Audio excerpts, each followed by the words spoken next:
സംസ്ഥാനത്ത് ദേശീയപാത വേഗപരിധി പുതുക്കി സർക്കാർ വിജ്ഞാപനം. M1 വാഹനങ്ങളുടെ വേഗത 110 കിലോമീറ്ററിൽ നിന്ന് 100 കിലോമീറ്ററായി കുറച്ചു.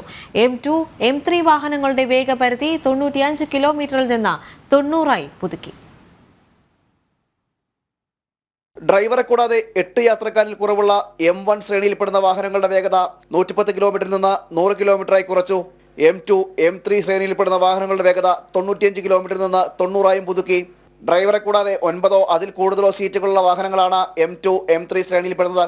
ഗതാഗത വകുപ്പ് പുറത്തിറക്കിയ ഗസറ്റ് വിജ്ഞാപനത്തിലാണ് വേഗപരിധി വീണ്ടും പരിഷ്കരിച്ചത്.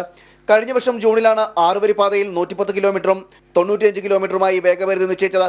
ഗതാഗത വകുപ്പിന്റെ വിജ്ഞാപന പ്രകാരം കേരളത്തിൽ ദേശീയപാത അതോറിറ്റിക്ക് കീഴിൽ വികസിപ്പിച്ച പരമാവധി 100 കിലോമീറ്റർ വേഗതയുള്ള 6 വരി 4 വരി പാതകളിൽ പൂർണ്ണമായി പ്രവേശന നിയന്ത്രണം ഏർപ്പെടുത്തിയിട്ടില്ലെന്നാണ് റീജിയണൽ ഓഫീസർ വ്യക്തമാക്കുന്നത്.